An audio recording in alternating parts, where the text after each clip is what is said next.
Okay, we're ready to continue on with this 2012 KX250f. We're going to take the cylinder off, get the old piston off. We're going to prep the cylinder, install the new piston, and get ready to put our freshly serviced head on.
All right, I'm gonna go ahead and put one of these snap rings in while I've got the piston off. So then it's a little easier. I just have to slide the wrist pin through and put the other one on while it's on, because it can be a pain.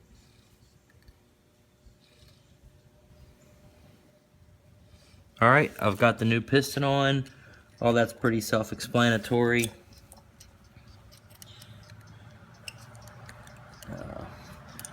Sliding my circlips around now to make sure the opening of the circlip is not matched up with the opening of the piston.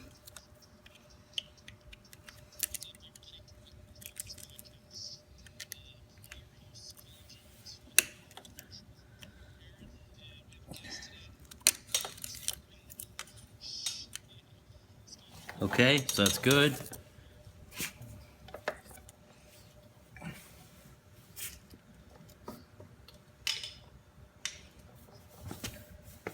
Now we just have to put the rings on and prep the new cylinder. Well, prep the cylinder so the walls are like new.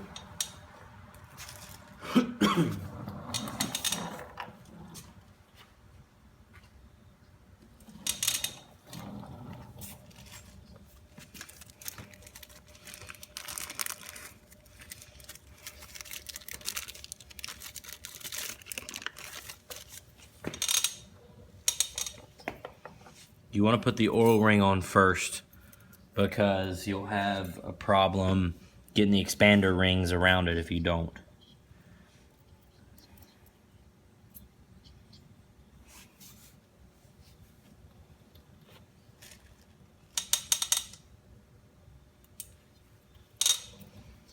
I put the oil ring perpendicular one direction, and then I offset the expanders a little bit to each side of it. The openings, I mean.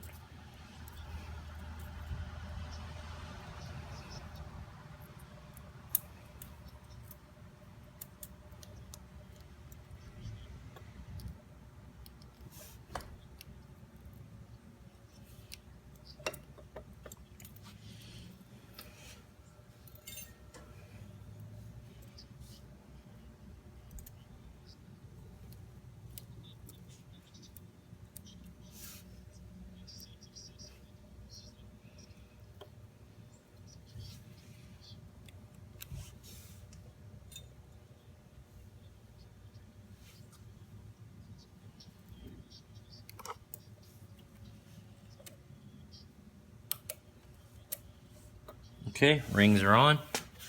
Let's go prep the cylinder.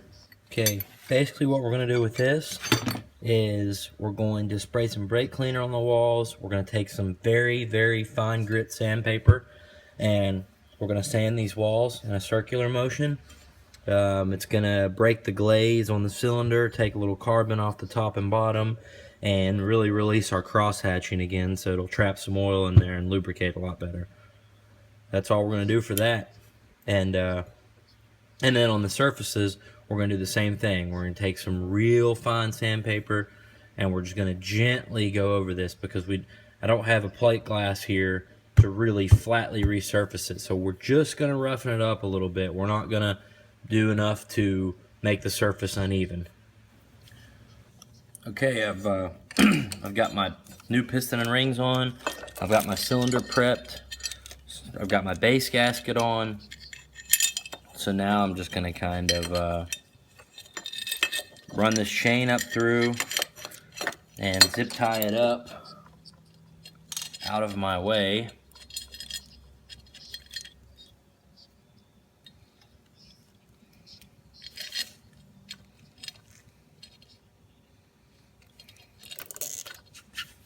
Now, it can be tough to get these rings compressed and in here by yourself. It's definitely a lot easier if you have another set of hands on the other side, that's for sure.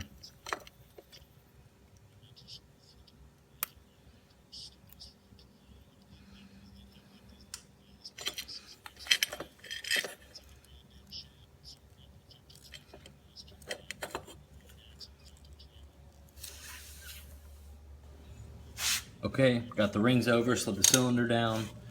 Now we're going to place our timing chain guide back in there now. Don't forget that.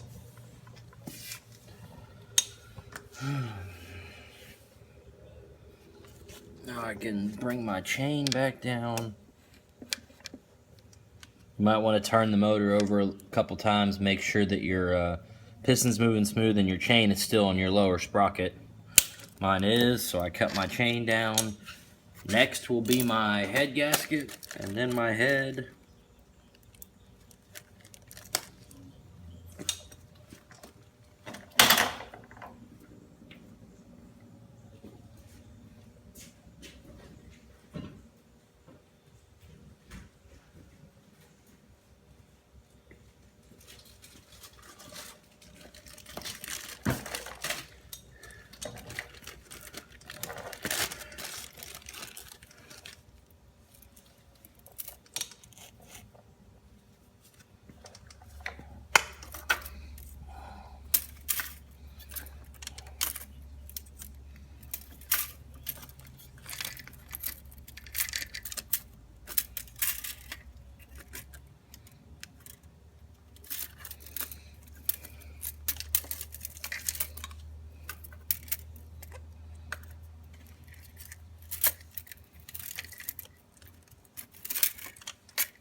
Head gasket's on. Okay guys, it's been 2, 3, maybe 4 weeks. We have our head back from Fast Heads and we're ready to put it on. And you can just take a look at this and see how good of a job they do. We decided to go with an intake job only, so that's a general head service. It's like $175. And then new intake valves, everything cleaned up, new guides. This job was about $682, but I mean, this thing was going to run so much better. Look at these brand new Ty Del West exhaust valves and seats, all cleaned up. Intake ports, I don't know if you can see that, but it's all clean. They shimmed it. It's ready to go back on the bike. Literally everything's ready to go. So this bike's going to last a lot longer now. So we're going to put this thing back together and get this head on. Okay, got the head on. Pretty straightforward. Just zip tie the chain up again, slide the head on.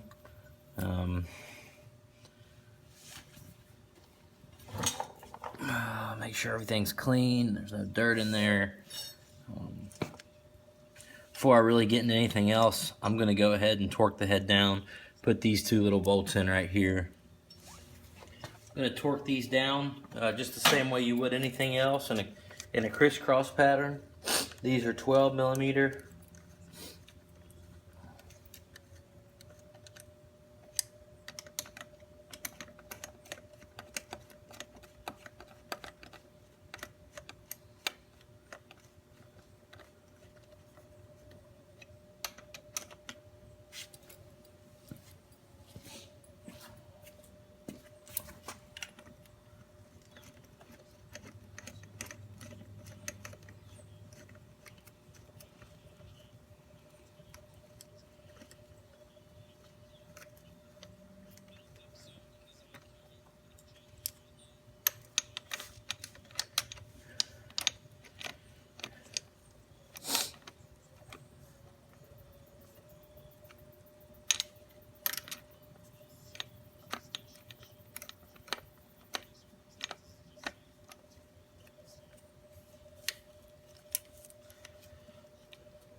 Okay, I'm gonna go ahead and get my cams and stuff and get ready to time this thing.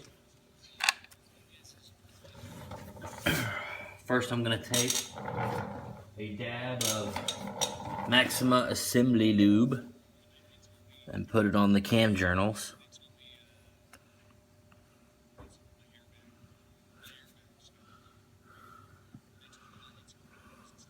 I'm gonna put one quick dab right on each bucket just because there's not gonna be oil up there as soon as I start it.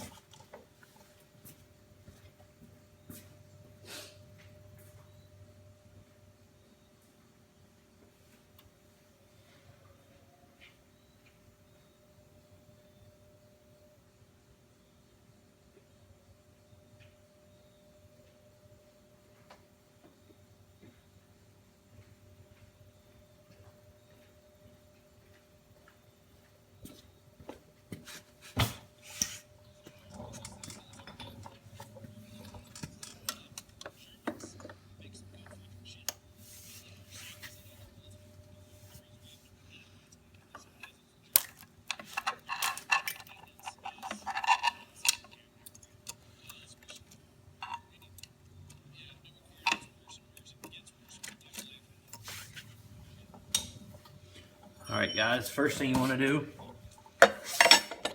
is get the motor in top dead center. I showed you how to do that in my earlier video. I might need a flashlight for this.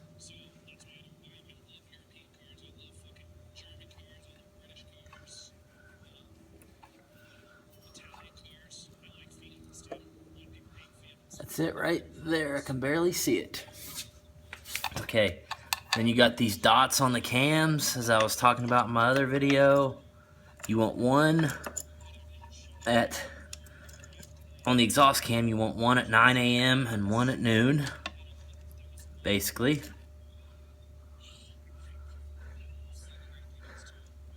It's gonna be just maybe a tad past noon. And then on the intake cam, it's gonna be at noon and 3. You might have to take this intake cam in and out 2 or 3 times before you get it in the right spot. It's actually not too far off right there. Now, on these KX250Fs, it's 29 pins, I believe, from dot to dot. So let's count. 1, 3, 5, 7, 9, 11, 13, 15, 17, 19, 21, 23, 25, 27, 28. Might be 28 pins, I'm not sure.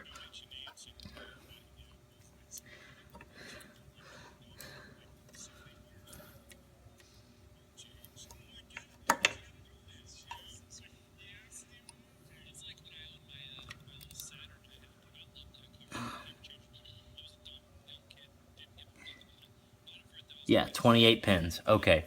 Now, it looks like it's timed up top. I'm going to look down and make sure it's still at top dead center.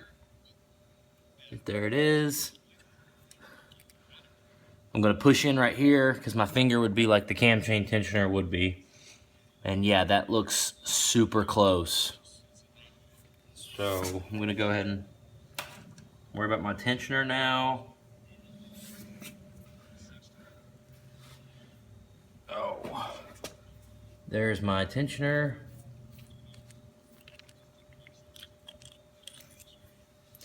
Take the guts out of it. Hit that little release. Push it in. Push my tensioner in. Oh, it kind of snaps in there. Should be a couple bolts like that go in there.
Alright, now that it's bolted down, we're going to put the guts back in.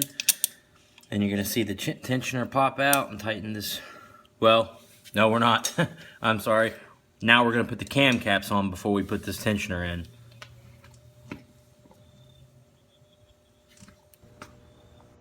Alright guys, so we laid these in. We've got 2 half moons that lay on top of these cams.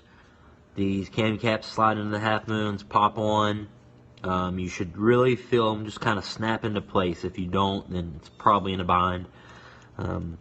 Put these 8 bolts in, and now I'm good to put the head cover on and make sure that we don't get any dirt or anything in there while we wrap the rest of it up. So I'm gonna do head cover, and then I'm gonna move on to radiators. I'm gonna mount back up the coil. Start plugging up the electrical, do the subframe bolts, and we'll be tidying this thing up and seeing what it does. Alright guys, we've got it all back together. It's just a slow process. You know, all the electrical connections, you know, the radiator lines. When you get back together, start it up, immediately starts looking for leaks or smells or drips. And when I fired it up the first time, we had one radiator hose that I had forgotten to tighten the clamp on. And besides that, I think we're good to go. She starts easy, runs pretty smooth.